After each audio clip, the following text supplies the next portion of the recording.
Whew, man, okay. This is like nerve-wracking. Before the pandemic, I used to participate a lot in this Christian youth organization. I'm not going to say the name. There's no free clout here. But the general idea was to just spread Christ to the youth and teach them about Jesus and his love and blah, blah, blah, blah, blah. Who cares? Who cares? I've had a very up and down relationship when it comes to religion, specifically Christianity, because that is kind of what I grew up as up until some stuff happened in my youth and I became atheist for a bit, and then I went back to Christianity and then I left again, and like now I consider myself agnostic. I've been considering that for pretty much like all of the 2020s so far, and I don't believe anything is going to change, but that's just like where I'm at. But I've always been skeptical. I remember one time, one of my mentors, I don't know if she's going to watch this video. If she does, hey girl, I love you. One time she compared me to one of the 12 apostles, or is it 13? 12 or 13 apostles. It's 12. It's 12. I'm pretty sure. It's 12. But she compared me to one of the apostles, Thomas. If you don't know, Thomas was commonly known as Doubting Thomas because he had a lot of doubts, quote unquote. Sidebar, Sean McDowell, a Christian author, and I found this out recently while doing research for this video. Sean makes the argument that Doubting Thomas, for the exact same reasons that he was believed as a doubter, wasn't a doubter. I'm gonna get back to it later because like I have some other things I want to talk about first. Yeah, so boom, she called me or compared me to Doubting Thomas, and that shit like really stuck with me for like some years because like, yeah, I doubt, but I feel like I have valid reasons sometimes, and oftentimes I'm not just doubting to doubt. So with that being said, I just want to like think more about this idea of doubt, and I've kind of been imagining it as like a bubble recently, or like just a big circle or sphere, if you could like put that in your head. Let's say if doubt is a bubble, right? If doubt is like a big circle, I believe that religion is just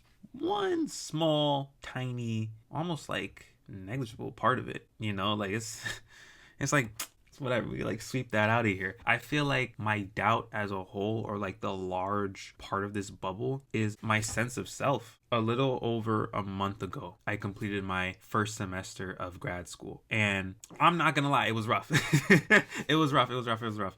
Oh goodness, Jesus. Right now I'm studying creative writing with a focus on fiction. I want to be an author. I would like to be a much better writer than I currently am. Not saying I'm bad or anything, but obviously I just want to improve. I want to develop, and I want to be the best that I can be as an individual. I would love to meet new people. I already am. I've already met some really dope people at school, so I'm like really glad I went back. Like my professors, my classmates, peers, even people I'm not being taught by or in class with. You know, it's like just cool. You know, just cool, just dope. I would like to publish. Like I said, I want to be an author. I want to teach. I would love to teach. I'm really interested in that. I didn't want to teach initially. I never really dreamt of that. That's something I kind of had to grow into. I don't want to teach kids. I would like to teach adults or at least young adults and up. Like if you're not fresh out of high school, stay away from me. like as a teacher, that sounds crazy now that I think about it, but oh my goodness. I would like to be a college professor, right? Teaching the young adults of the world and guiding them, and anybody that's older, just people that are mature.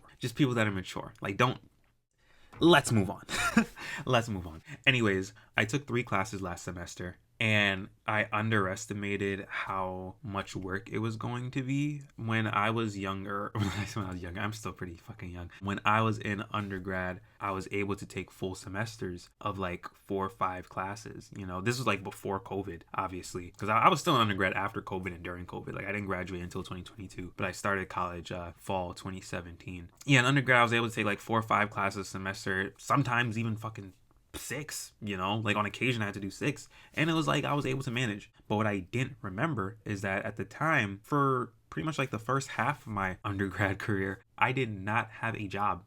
I was out of high school and I was just going to school. You know, I was getting financial aid, and then I was in a program called ASAP. If you go to CUNY, you know what ASAP is, or you most likely have heard of it. But it's like a program. I forgot what it stands for. You could like Google that shit. They pretty much like give like a bunch of benefits to their students and like help them out and stuff. And if you get FAFSA, they'll take your FAFSA and then they'll cover the rest of your tuition, right? And then like I said, you get a bunch of benefits. Like you'll get like a free Metro card, like unlimited Metro card for the semester. You'll get like a book voucher, which you can use to get like textbooks and stuff from the school store. You get like free tutoring if you need it, a bunch of other things. Like, it's really dope. I'm glad I had that. I used it for like my associates. I couldn't do it again when I was pursuing my bachelor's because I guess they didn't have it at like the next school I went to, or like maybe because I already exhausted like my 2 or 3 years of that shit. I couldn't go again. I had to like pay out of pocket, but it's fine because like by then I had a part-time job.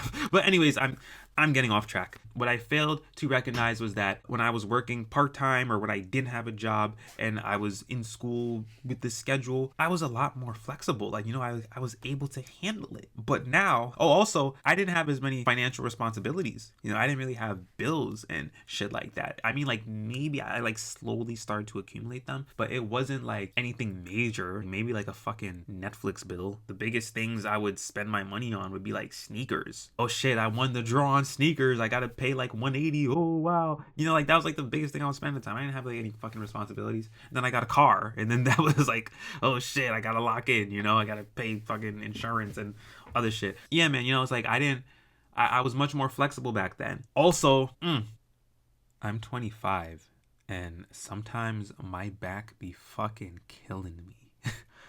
It's killing me right now, low key. Maybe not like killing, but like I have to make sure I have lumbar support when I sit down. Like, that's something I had to learn what the fuck the lumbar is. And I had to learn like what to do to like support it. Like, my chair has built-in lumbar support. I even have this is like chilling on my bed. I like bought this a few years ago. It's like a lumbar cushion, and I think it fucking sucks. I got this off Amazon, and I was using it in my car and in my old chair. This is just shit that you gotta fucking eventually learn to accept and deal with as you get older. And it's like, you know, it's like when I was younger, fresh out of high school, early college, my body wasn't getting strained as easily. You know, I used to do some crazy shit in high school. I used to stay up to the late hours of the night just playing video games, get barely any sleep, wake up the next day, skip breakfast, go to school like it was nothing. I can't do that shit now. I might die. It's like that I can't do that shit. I can't imagine. I cannot imagine doing that now, bro. Sometimes I'll stay up just for the love of the game. Just for the love of the game, I'll stay up to like 1, 2, wake up the next morning dead.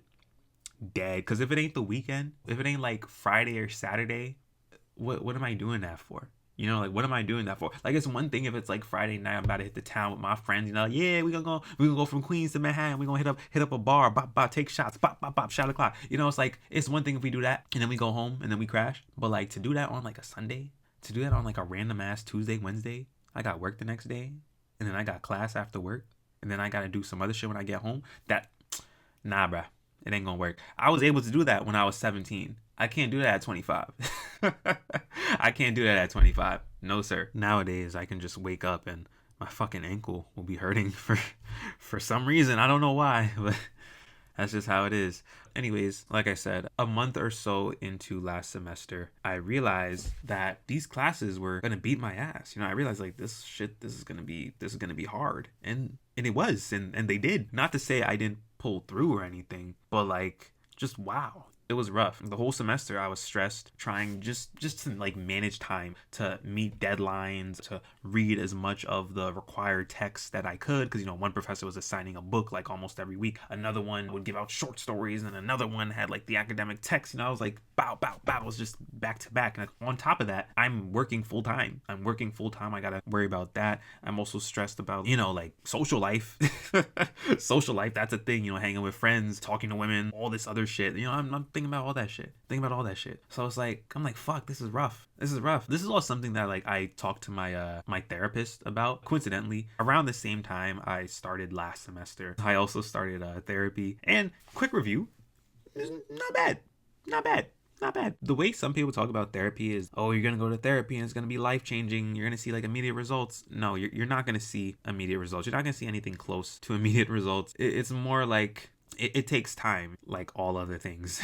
It takes time. My therapist is cool. We talk about like movies and shit, and we give each other recommendations. I told him to watch Abbott Elementary, and he just started watching that, and he's like really enjoying it because he's like really into The Office, and you know, it's like similar vibes. I haven't seen The Office, but I have watched Abbott. I've seen clips of The Office, That's unrelated. Anyways, he helps me deal with like my anxiety and just concurrently the subject I'm supposed to be talking about, but I keep getting distracted because my fucking ADHD brain. He says I have the attention deficit part, but I don't have the hyperactivity part that much. I might have to disagree. Anyways, by the end of the semester, right, after giving as much of myself as I could, and then just stressed about, oh fuck, maybe I could have balanced my time better. Maybe I shouldn't have wasted time doing this thing when I could have been doing this thing instead. I got my grades back and I got straight A's.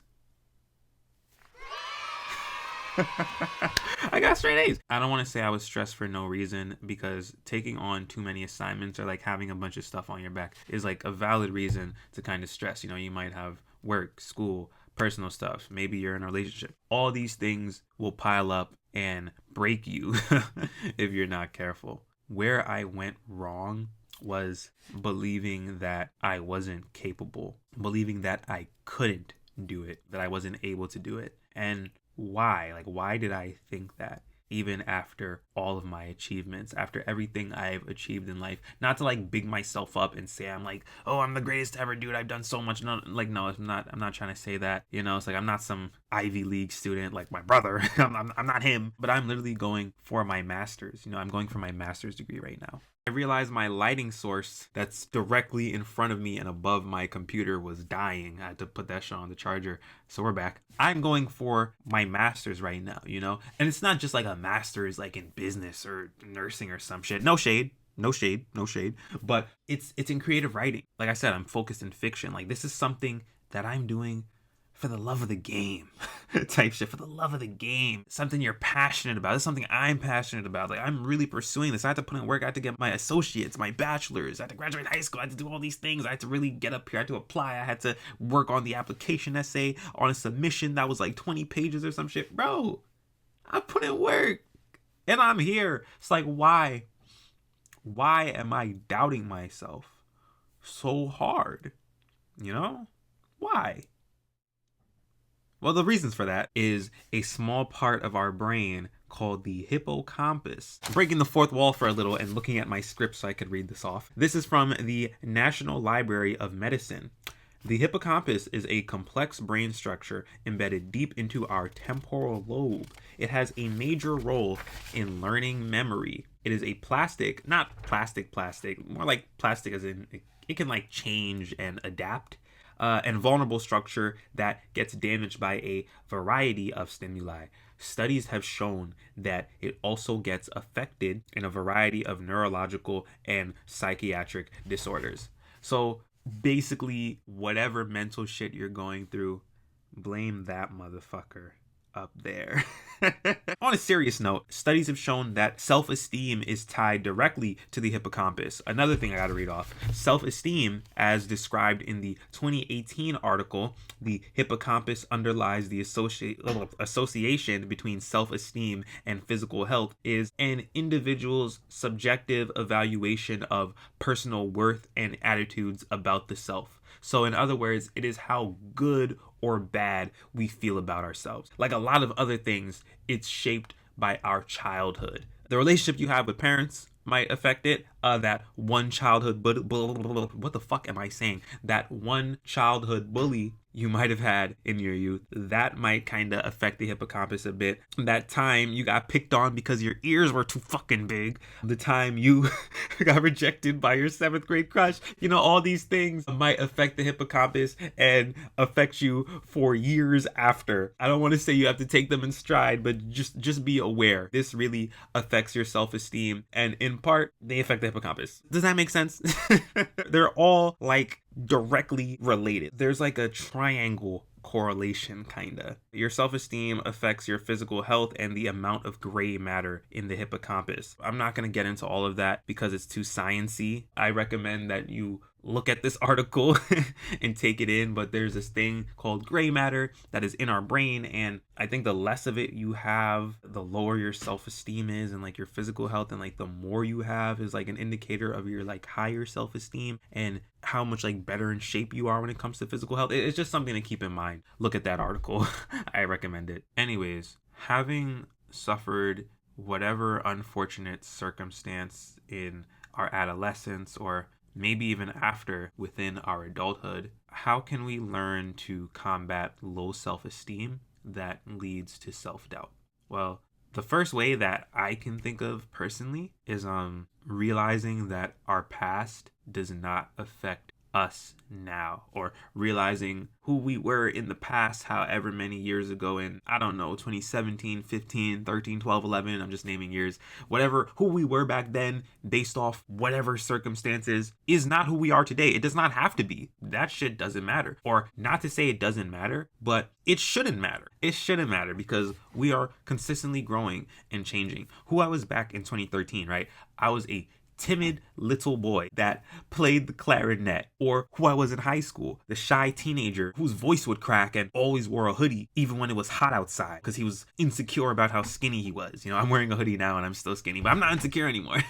I've accepted it. Who I was back then is not who I am today. Jalen Thompson, the 25-year-old college graduate student, on track to get my master's. I'm going to graduate within like 2 to 3 years. That's who I am now. I'm working my full-time job. I'm doing my thing. I'm chilling with my friends. I'm pursuing my passions, my goals, my dreams. That's who I am now. All that stuff in the past, it happened, and it does not define who I am now. I'll say that it contributed and it kind of helped build me up. I had to kind of grow past some of these things. If some of these things didn't happen, maybe I would not be who I am today. But I wouldn't say that that is the determining factor of who I am. Yeah, my experience back then does not define who I am now, and it doesn't define the me that will exist however long from now in the future, whether it's like minutes, hours, days, years. It's all different. Also, I don't know why I mentioned the clarinet in that. That's not like shade to the clarinet. I love the clarinet. I stopped once I left middle school. My high school did have a music program. I wish I kept playing though. I want to get back into it. I tried to last year, but I was unsuccessful in finding an instructor, so I might consider YouTube videos.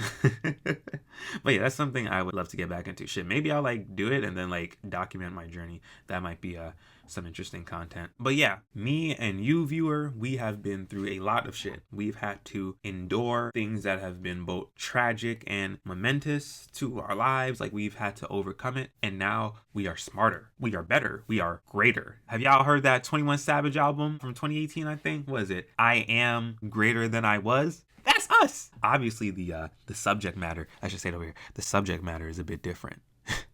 The subject matter is a bit different because, 21 Savage is 21 Savage. I rock with 21 though. Just take the title. That's us.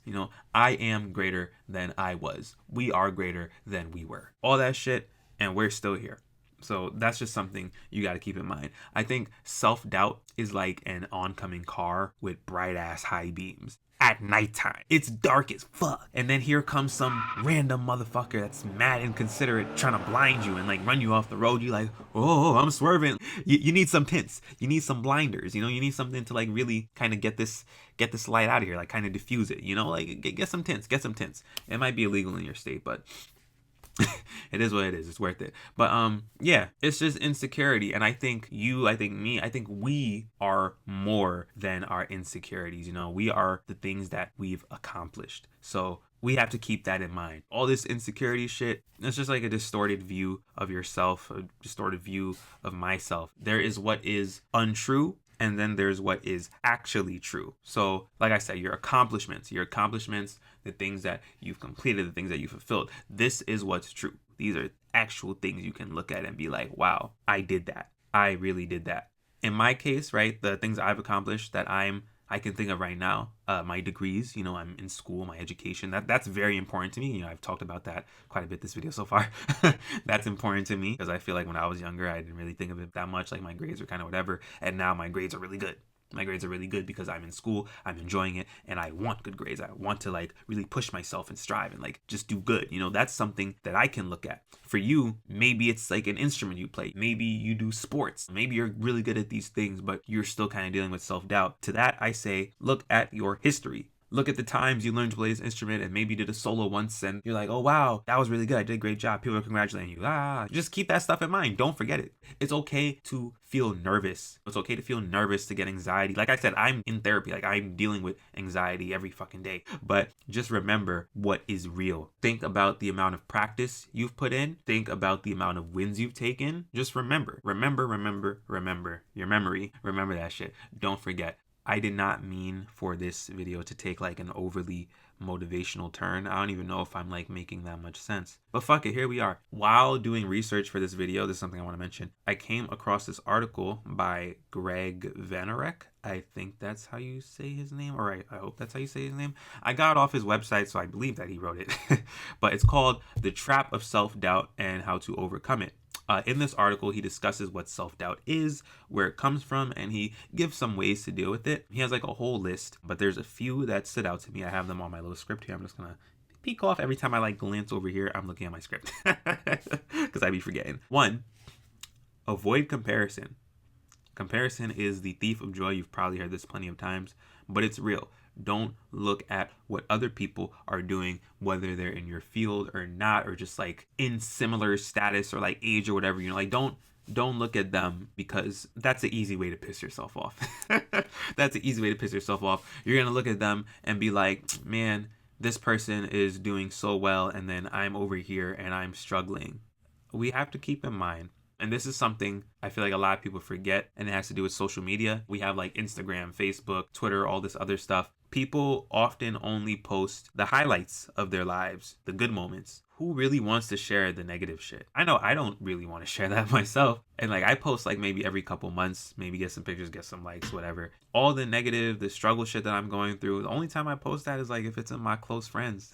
If it's in my close friends and I just need like a wall to vent to. If people want to like say something back to me, they can. But it's in my close friends. I'm not posting that publicly. I'm not like posting that on my feed or anything. You know, it's like, who wants to see that? And that's not just me. That's not just you. That's everybody. That's everybody. That's most people. So like, just keep that in mind. People are quick to post their achievements, but they're not as quick or willing to post the stuff it took to get there, or like maybe what's actually happening in their life. So don't compare yourself to anybody or any other thing, because you are you. You are you, and you want to strive and climb and be the best that you can be. So don't compare, because you don't want to be somebody else. You want to be the best version of you. Second, you are your harshest critic. Lighten up. In my case, I might write a story like like fiction. I might write a story, maybe write like a little piece of text, some prose, I don't know, something. And I might be like, man, this is trash. This isn't good. Blah, blah, blah. I could have done this better. I could have done that. What's really wrong with me? Maybe get some writer's block. Oh my God, it took so long to finish this.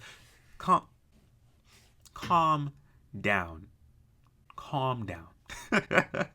Calm down. Just be easy on yourself. No need to be so harsh to yourself. Just don't. Just don't. Like, I feel like I can't really give like a crazy amount of reasons. You know, I feel like that's just something that you should know. You know, like, we're all working on our crafts. We are all trying to be better every day to improve. Early on, whatever you're working on is not going to be as good. Maybe you're not going to be as efficient at something, but eventually you will be. You know, if you keep working, if you keep practicing, you keep dedicating time to this thing, you will improve. You will improve. So just be easy on yourself. Have some patience. And the last thing, number 3, this is like, I guess the third one I picked out that I really liked. It goes well with the previous 2, but specifically the second one. Number 3, give yourself permission to be imperfect. We are human. We are human. Be imperfect. Like, it's a thing. We all make mistakes. I feel like I could tie this back to like the religion shit that I was talking about earlier. And I'm not a Christian. Like I said, I'm agnostic. But in Christianity, you know, like Jesus, God, he was the only one that was perfect, like in the entire world. God made man in his image. If you're a Christian, then this is something you already know. I think that idea is cool. I think that idea is something that's nice, that nobody's perfect, and that's fine. The only perfect one was God. We don't have to live up to that. You know, we don't have to live up to that. It's fine. We're human. Humans aren't perfect. We make mistakes. We are fragile human beings, and that is perfectly acceptable. Yeah. Okay, so don't mistake my words or assume that because I've said all this stuff that I no longer struggle with any of it, because I still struggle, you know, with all 3 of these and much more. And that's why for the rest of 2025, I want to actively practice these. And honestly, not just 2025, for my entire life, really. I want to practice these, you know, keep them in mind as I progress and develop as an individual. I encourage y'all to go through that list, pick some out that you want to practice. And yeah, almost done with the video. Just 2 more things. I mentioned earlier, Sean McDowell, the Christian author, Christian writer, he has an interesting view on Thomas. He claims that Thomas was not a doubter. In fact, Thomas only rejected the belief of things that could not be proven. So that doesn't necessarily mean he's a doubter. Doubting is when you believe something, but your faith in that thing or your idea of that thing is kind of wavering. So it's like, oh, you know, my dad's coming back. I'm just that's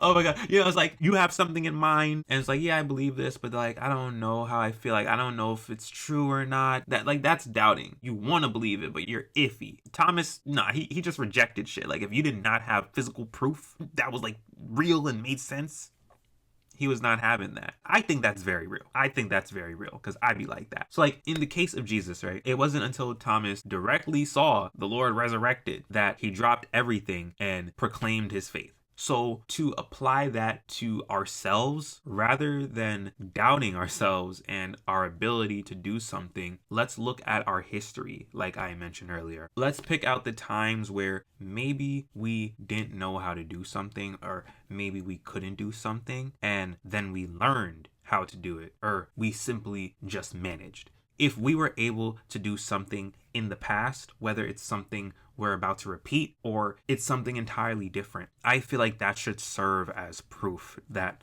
the current version of ourselves is capable of just moving forward, of success, things like that. Does that make sense? I feel like I didn't explain that last part that much. Did I stick the landing? Did I stick the landing? Please tell me if I didn't. Please tell me if I didn't. If you want to go further than looking for proof and then finding the proof and everything, maybe we can just say fuck proof. Maybe we can just say fuck proof and try to be optimistic. And to that, I think you should say to yourself, I wrote it down, I haven't done this before, and I don't know how challenging it's going to be. But regardless, I'm sure I'll be able to pull through and succeed. That's it. That's it. That's all I have. That's all I have to say regarding self-doubt.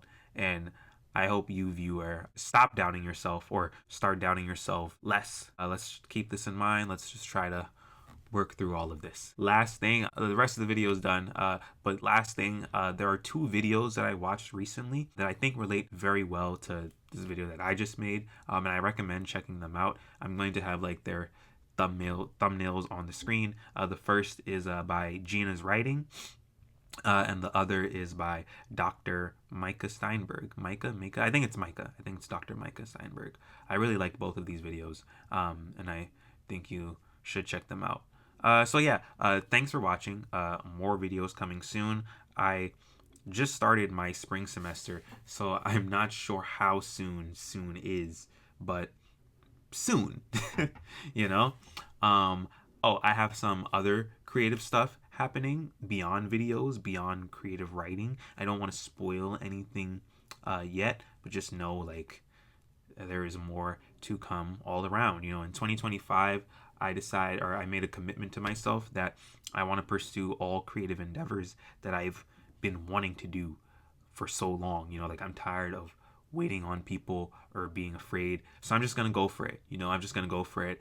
That includes like this whole YouTube thing, making video essays or like whatever type of video I want to put up here. You know, it's like I'm on TikTok. You know, that's a thing. I'm trying to grow that as well. I'll put like a link to that. I'll put a link to my Instagram. I'll have like my socials up and everything.